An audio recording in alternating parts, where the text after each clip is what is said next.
भारतीय शेयर बाजार के बिग बुल कहे जाने वाले राकेश झुनझुनवाला अब हमारे बीच नहीं रहे। उन्होंने 62 साल की उम्र में मुंबई के ब्रिच कैंडी अस्पताल में अंतिम सांस ली, जिसके बाद से कारोबारी जगत में शोक की लहर है। पिछले कुछ दिनों से झुनझुनवाला की तबीयत लगातार खराब चलती आ रही थी, जिस वजह से उन्हें 13 अगस्त की शाम हॉस्पिटल में भर्ती कराया गया। डॉक्टरों की एक टीम उन्हें बचाने की कोशिश में लगी रही, लेकिन बचा नहीं पाई। झुनझुनवाला की मौत की वजह मल्टी ऑर्गन फेलियर बताया जा रहा है। झुनझुनवाला का जन्म 5 जुलाई 1960 को मुंबई में हुआ था। सामान्य परिवार में जन्मे दिग्गज निवेशक राकेश झुनझुनवाला को कारोबारी जगत में बिग बुल के नाम से भी जाना जाता था और हाल ही में उन्होंने अकासा एयरलाइन की शुरुआत कर सबसे सस्ते हवाई सफर का वादा किया था, जिनके निधन पर पीएम मोदी ने शोक व्यक्त करते हुए ट्वीट किया। पीएम मोदी ने लिखा,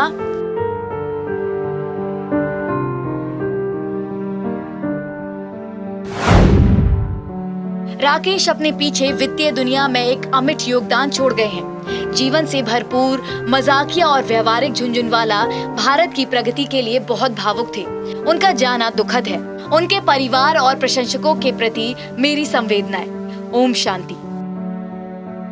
राकेश जी एक भारत के एंटरप्रेन्योरल स्पिरिट के एक प्रतीक थे, जो उन्होंने अपनी जिंदगी में हासिल किया, स्थापित किया।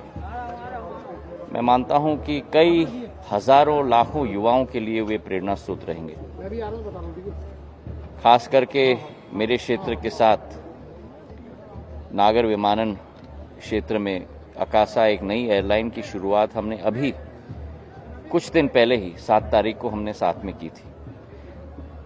मेरा अनुमान नहीं था कि इतनी विषम परिस्थिति से वे गुजर रहे थे, कि परिवार को मेरे दिल की गहराइयों के साथ से श्रद्धांजलि। भारत के वॉरेन बफेट कहे जाने वाले राकेश झुनझुनवाला अपने पीछे एक बड़ा कारोबारी साम्राज्य छोड़ गए हैं। उनके परिवार में पत्नी रेखा झुनझुनवाला, बेटी निष्ठा झुनझुनवाला, बेटा आर्यमान झुनझुनवाला, बेटी आर्यवीर झुनझुनवाला है और उनकी कुल नेटवर्थ करीब 40,000 करोड़ रुपए की है। राकेश झुनझुनवाला की कमाई का मुख्य जरिया शेयर बाजार ही था। झुनझुनवाला की इस सफल कहानी की शुरुआत महज 5,000 रुपए से हुई थी और आज उनकी नेटवर्थ करीब 40,000 करोड़ रुपए है। इसी सफलता की वजह से झुनझुनवाला को इंडियन स्टॉक मार्केट का बिग बुल और भारत का वॉरेन बफेट कहा जाता है। जब आम इन्वेस्टर्स शेयर बाजार में पैसे गंवा रहे होते हैं, झुनझुनवाला उस समय भी कमाई करने में सफल रहते हैं। फोर्ब्स की बिलियनर लिस्ट के मुताबिक राकेश झुनझुनवाला अरबपतियों की सूची में दुनिया के 440वें सबसे अमीर व्यक्ति थे। 1985 में शेयर बाजार में कारोबार शुरू किया। 5,000 से शुरू किया था इन्वेस्टमेंट। 5,000 के निवेश से 1986 में पहला मुनाफा कमाया।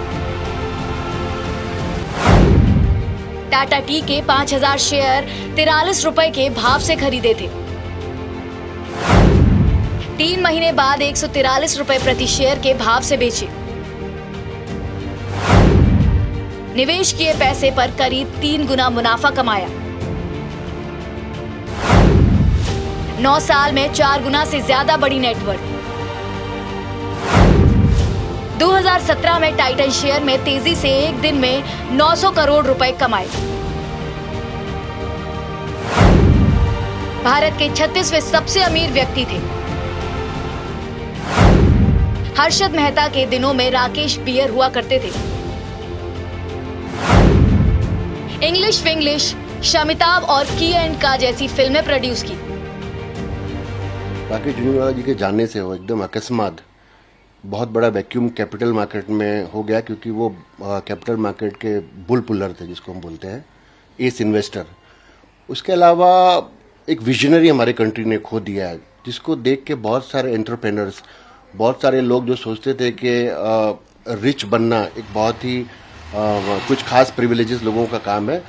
झुनझुनवाला जी 5,000 रुपए से के इन्वेस्टमेंट से शुरू करके वो $5.5 बिलियन का उनका एस्टीमेट था। 36 रिचेस्ट मैन थे इंडिया के। तो उन्होंने पाथ दिखाया लोगों को कि कैसे आगे बढ़ा जा सकता है, वो हमने खो दिया। और हमने एक बहुत बड़ा फिलैंथ्रोपिस्ट भी खो दिया, वेरी काइंड हार्टेड पर्सन, बहुत अच्छे इंसान, सबकी मदद करने के लिए तत्पर अपने फाउंडेशन के थ्रू।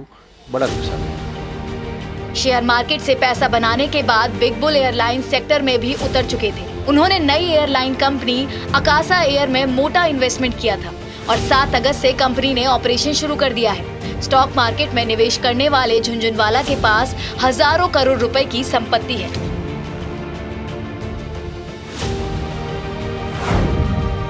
अकासा की पहली कमर्शियल फ्लाइट ने मुंबई से अहमदाबाद के लिए उड़ान भरी थी।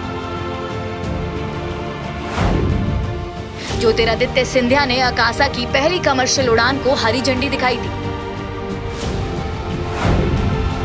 अकासा एयर ने 13 अगस्त से और कई रूट्स पर अपनी सर्विस की शुरुआत की है। 19 अगस्त से बेंगलुरु मुंबई के लिए अपनी सर्विस शुरू करेगी। 15 सितंबर से चेन्नई और मुंबई के लिए अपनी सर्विस शुरू करेगी। अकासा एयर में सबसे अधिक बड़ी हिस्सेदारी राकेश झुनझुनवाला और उनकी पत्नी रेखा की है। दोनों को मिलाकर इस एयरलाइन कंपनी में कुल हिस्सेदारी 45.97% है।